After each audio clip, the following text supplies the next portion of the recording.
I've made a video 2 months ago explaining how did some characters die, which most of you guys did really like and enjoy. I thought about making a part 2 of the video, but I didn't find more unexplained death to talk about. Instead of that, I'll be explaining in today's video, however, what happened to some Harry Potter characters later, as their fate was unknown, and also not everyone has read the books.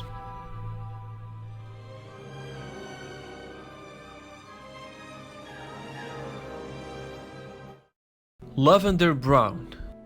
During her final year at Hogwarts, Lavender joined the second Dumbledore's army to oppose Death Eater control of the school. Like others, she eventually took to hiding in the Room of Requirement and may have been responsible for forming a bathroom with washing facilities. Lavender fought in the Battle of Hogwarts, during which she fell from a balcony and was attacked by the werewolf Fenrir Greyback. Rushing to her aid, Hermione blasted Greyback away from her with a powerful spell, and Professor Trelawney dropped a crystal ball on his head. Immediately after the attack, she was seen barely moving. However, it's never confirmed whether she died from falling injuries or maybe blood loss. But those who still don't know whether she actually died or not, well, J.K. Rowling gave us not an answer but a hint. Lavender Brown's profile in Pottermore doesn't contain the date of her death compared to someone who did, like for example Snape or maybe Fred Weasley. But after all, maybe J.K. Rowling left the decision for us to keep us wondering and exploring theories about whether she's dead or not. Dolores Umbridge. After Voldemort was seen by the Authority, Umbridge was suspended following allegations of abuse. We actually hoped this would be the last time we're seeing her. However, despite all of her actions at Hogwarts, Umbridge later returned to the position of Senior Under Secretary at the Ministry, headed by the Minister Rufius Scrimgeour. Following Lord Voldemort's takeover of the Ministry of Magic in 1987, Umbridge oversaw the registration and persecution of Muggle-born witches and wizards. Under the Muggle-born Registration Commission, she conducted trials, subjecting innocent Muggle-borns to the presence of Dementors and sending them to Azkaban for supposedly stealing magic from real witches and wizards. After Lord Voldemort's death at Harry Potter's hands during the Battle of Hogwarts and the reformation of the Ministry of Magic by Kingsley Shacklebolt, Umbridge was arrested, tried, convicted, and sent to Azkaban for life for her crimes against Muggle-borns, as not all of them survived. That was the fate she deserved after all. Hermione's parents.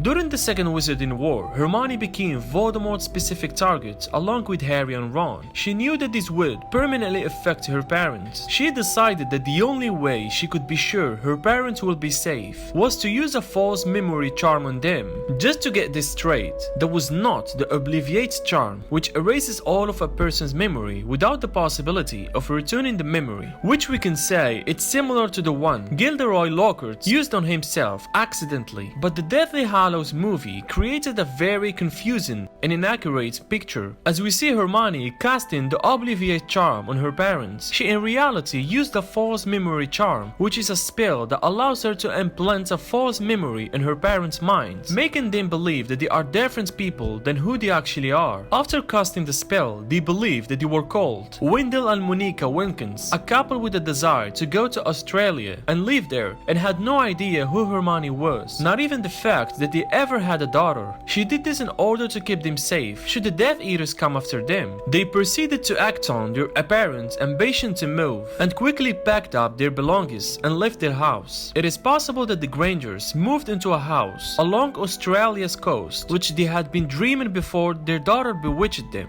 Immediately after the conclusion of the Second Wizarding War, Hermione tracked her parents and returned their memories. It's unknown how long exactly she waited before she did so, but I think she waited quite some time for everything to be in the right place. They, along with Hermione, then later returned to England, and surely Mr. and Mrs. Granger did indeed meet their grandchildren and were involved in their lives.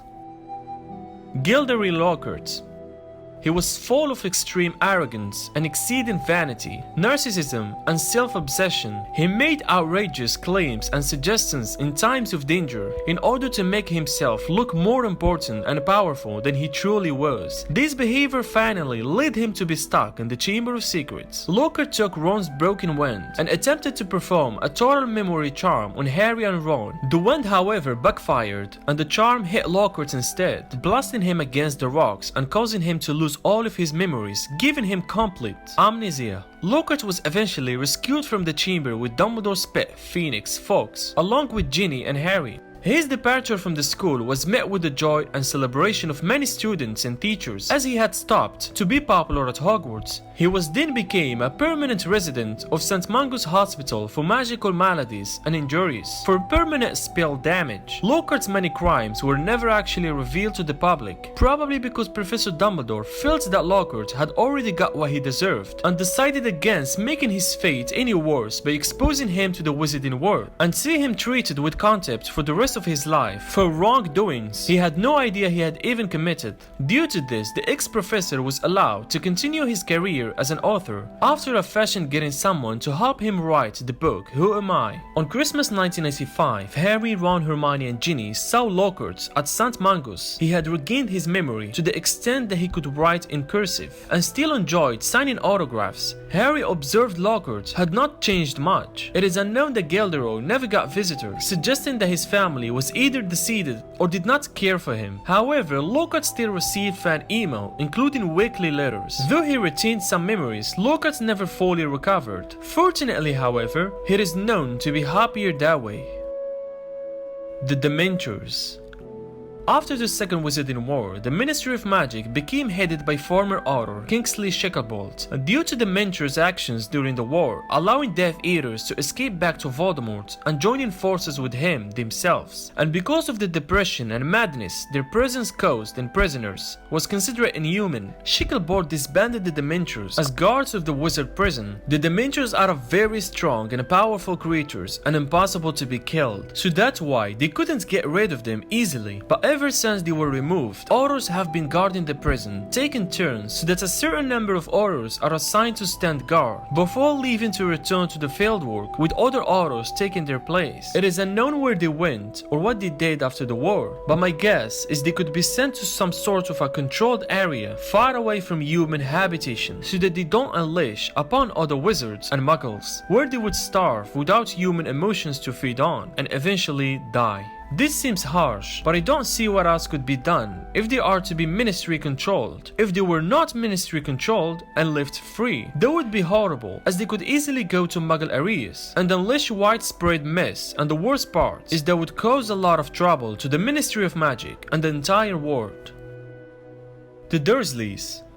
The Dursleys lived at 4 Privet Drive in Little Wengen. They were the only close relatives to Harry after his parents' death. Harry did occasionally update them about Voldemort and the Death Eaters because of their family connection to Harry and the danger of Voldemort using them to get to Harry. They were forced to go into hiding for their own safety for a period of time during the height of the Second Wizarding War. During the summer, Petunia, Dudley and Vernon were placed under the protection of 2 members of the Order of Phoenix. The Dursleys started packing up so they can all leave together, despite his mistreatment of Harry. Harry's cousin Dudley Dursley eventually came to regret his cruelty towards Harry, and the two reconciled later in life. This was mostly due to an incident in the summer before Harry's 5th year of schooling that involved him saving Dudley from a Dementor. Dudley's adult life, he got married and became a father of 2. Vernon and Petunia became grandfather and grandmother. It is possible that he had a better relationship with Harry and that they remained in contact. Dudley and Harry remained on Christmas card terms, and Harry sometimes took his children to Dudley's so that their children could play together. Their relationship wasn't as strong, but it was a major change from when they grew up. At some point before 2020, Petunia passed away. It was probably Dudley, the one whom informed Harry of his mother's death. It was revealed that she kept the blanket that Harry was brought to her in when he was a baby, which was given back to him after her death.